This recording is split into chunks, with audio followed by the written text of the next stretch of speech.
va commencer tout de suite par Fernando Alonso qui a repris le volant d'une Formule 1. En l'occurrence, c'était la semaine dernière, si je ne dis pas de bêtises. Il a pris le volant de la RS20, et oui, celle de cette année. Il n'a pas pris le volant d'une F1 de 2018. Donc du coup, il a fait à peu près une centaine de kilomètres, puisque c'est ce qu'on appelle un filming day. Il y avait effectivement des caméras, des drones, etc. pour faire des images du retour de Fernando Alonso chez Renault, et il en a profité pour faire à peu près une petite vingtaine de tours. Grosso modo, Alonso qui a donc constaté la progression du moteur Renault, puisqu'il avait déjà un moteur Renault quand il était encore en Formule 1 en 2018, quand il était chez McLaren, et donc il a constaté effectivement la progression de ce moteur. Il a aussi constaté la progression de l'écurie Renault, puisque il y a quand même une progression depuis qu'il est parti. Et donc effectivement, alors la grande phrase à retenir de cette journée finalement pour Fernando Alonso, c'est que la voiture est plus performante que lui pour le moment. Donc ça fait un petit peu bizarre de se dire ça. Il doit encore rechercher un petit peu de rythme. Carlos Sainz a dit qu'il revenait aussi sur le bon timing finalement, peut-être chez Renault, avec un podium sur le dernier Grand Prix, au Grand Prix du Portugal, non, de l'Eiffel, pardon. On va voir si ce sera le cas au Portugal. Que penser? Alors déjà, je sais il me semble qu'on a déjà parlé dans ce Fast Morning. C'est déjà le 21e Fast Morning, les gars, donc autant vous dire que je me souviens plus trop de tous les sujets qu'on a abordés, mais quand même. Mon cher Alex, j'aimerais t'entendre sur Fernando Alonso et justement cette petite séance d'essai avec Renault, le fait que on place Alonso finalement, futur pilote en 2021 de chez Alpine du coup, dans la voiture de cette année pour le préparer entre guillemets aussi à son retour en 2021. C'est une bonne préparation parce que l'année prochaine, la voiture ne devrait pas énormément changer. On sait on a une stabilisation au niveau du règlement technique pour mieux arriver sur 2022 et se préparer pour 2022 avec une refonte totale, radicale du règlement technique. Donc, c'est bien de le mettre dans une voiture de cette année et non pas dans une voiture d'il y a 2 ans, parce qu'on sait que par exemple, quand il était chez McLaren, il pilotait déjà une fois qu'il avait terminé sa carrière les McLaren de cette même année. Donc finalement, c'est bien de le préparer, c'est bien de le mettre dans cette RS20. Et surtout, tu disais cette phrase quand il disait que c'est plus rapide, le moteur a évolué et que la voiture est plus performante que lui. Ça montre à quel point Renault s'est développé au fur et à mesure des années et à quel point on a atteint un niveau rare. Peut-être en tout cas, ça faisait longtemps qu'on n'avait pas atteint ce certain niveau chez Renault. Ouais. Et c'est bien qu'un Fernando Alonso arrive à transmettre ce message et montrer qu'aujourd'hui, Renault a un petit peu retrouvé de sa grandeur et que Alpine peut arriver en force d'ici 2021. Effectivement, Cyril Abitboul, excusez-moi, je me suis enfoncé dans mon siège. Cyril Abitboul qui disait aussi que il y a le développement pour la voiture 2021, il y a pas mal de jetons entre guillemets qui vont jouer sur la performance. Alors pour vous expliquer un peu rapidement, vu qu'il y a une grosse stabilité réglementaire jusqu'en 2021 pour l'année prochaine, effectivement, on va avoir quelques jetons, on va leur dire vous pouvez dépenser tant de ressources, on va dire, sur le développement de votre voiture, sur cet endroit-là, sur le moteur, sur l'aéro, sur ceci, sur cela. Cyril Abitboul qui a dit notamment que au 1er janvier 2021, la voiture de 2021 arrêterait son développement pour se pencher pleinement sur 2022. C'est aussi, est-ce que du coup là en ce moment même finalement Fernando Alonso travaille énormément pour développer cette voiture de 2021 histoire de continuer à être compétitif, peut-être dans le midfield, et essayer de ressortir sur cette 3e place qui est extrêmement disputée en ce moment.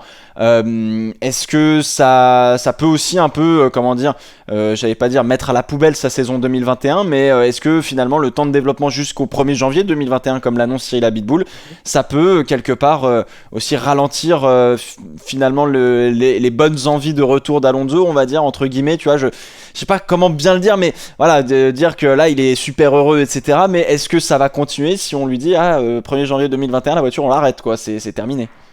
C'est un peu ça, c'est vrai, mais je pense que, ça qu'on en parlait juste avant l'émission, mais c'est que le fait qu'Alonso revient en 2021 avec une voiture qui ne se développera pas, il faut qu'il se mette en tête que de toute façon, la Formule 1 a changé, c'est plus la même chose, on est dans une situation compliquée avec la pandémie du Covid-19, et économiquement parlant, on peut plus faire tout comme avant, et donc 2021 sera une année, j'ai envie de dire, préparatoire pour Fernando Alonso, avec avant 2022, où là on pourra développer entre guillemets à gogo, entre guillemets bien sûr, mais de là 2021, il faut juste rester sur ses bases, reprendre ses marques. Les Formule 1 ont évolué quand même entre 2018 et 2021. Il y a d'autres marques de freinage à prendre, d'autres, j'ai envie de dire, ça va plus vite. Ouais. Je crois qu'on est Si on fait un exemple, je crois qu'on est 1 seconde plus rapide par rapport à 2018. Ah oui, facilement, je dirais même. Ah bah, Facilement plus d'1 seconde, ouais. donc, c'est différents points de freinage à avoir, une meilleure compréhension des pneumatiques. Donc, il y a beaucoup de choses qui ont changé depuis 2018. Donc, pour Fernando Alonso, cette année 2021, oui, sera une année préparatoire en vue de 2022.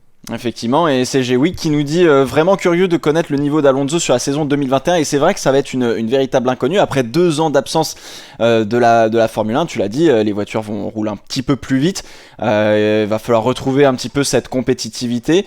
Est-ce que justement ça va être ça va être un point important finalement, Alonso? Est-ce qu'il va mettre du temps à se réacclimater à la voiture? Est-ce que justement on l'a vu un petit peu changer entre guillemets, hein, Fernando Alonso beaucoup plus positif, beaucoup plus heureux. Il s'est dit qu'il était tout de suite chez lui en arrivant à Henston, que voilà, l'équipe a beaucoup travaillé, que ils sont contents aussi de le voir arriver, mais qu'ils perdent pas leur objectif de vue, de marquer des podiums, voire d'aller chercher des victoires pour d'ici quelques années. Est-ce que y a un Fernando Alonso qui a vraiment changé à ton avis, ou est-ce qu'on risque pas de le retrouver peut-être dans ses travers d'avant? On sait que Sainz a dit qu'il arrivait pile poil sur le bon timing. Est-ce que c'est vraiment le bon timing pour Fernando Alonso? J'allais même dire, est-ce que c'est le bon timing pour Renault concernant Fernando Alonso plutôt? Sur le papier, oui. Sur le papier, oui. Mais on sait que dans l'histoire, Fernando Alonso a toujours atterri dans les bonnes écuries, mais au mauvais moment. On se souvient de McLaren, quand il part de Renault, quand il fait son double titre de champion du monde avec Renault. Il va chez McLaren, qui était une bonne écurie au courir en 2007. Et puis Lewis Hamilton, il a un peu contrecarré ses plans. Ferrari était logiquement le bon endroit à aller, justement après quand il était revenu chez Renault pour ensuite aller en 2010 chez Ferrari. C'était le bon endroit. Puis finalement, ça s'est un peu mal passé. Ça s'est surtout coïncidé avec l'ascension de Red Bull. McLaren et Honda avaient un fort potentiel en 2015. Finalement, les 3 années de partenariat ont tourné au fiasco. Donc oui, sur le papier, c'est bien que Renault et Alonso se retrouvent, mais est-ce que ça marchera? On sait qu'aujourd'hui, il y a des avancées fondamentales concernant la RS20. Est-ce que ça se concrétisera pas pour 2021, mais pour 2022 avec cette entrée dans une nouvelle ère? Je l'espère pour Renault parce que le cœur français parle, mais j'espère que la prophétie Fernando Alonso malheureuse ne retombe pas sur ses pattes pour Fernando Alonso. Eh ben écoute, c'est ce qu'on va voir. En tout cas, vous êtes nombreux à réagir dans le chat sur évidemment un petit peu la prudence, on va dire, sur le retour de Fernando Alonso, parce que c'est vrai qu'il a presque 40 ans, on peut l'aimer, etc. Est-ce qu'il aura toujours sa vista, on va dire, ou en tout cas, a priori, le pilotage? Ça s'oublie pas comme ça. Peut-être que les réflexes justement seront peut-être un petit peu moindres, puisque plus on vieillit, moins on a de réflexes, hein. Ça c'est forcément obligatoire. Vous avez qu'à en parler à mon grand-père.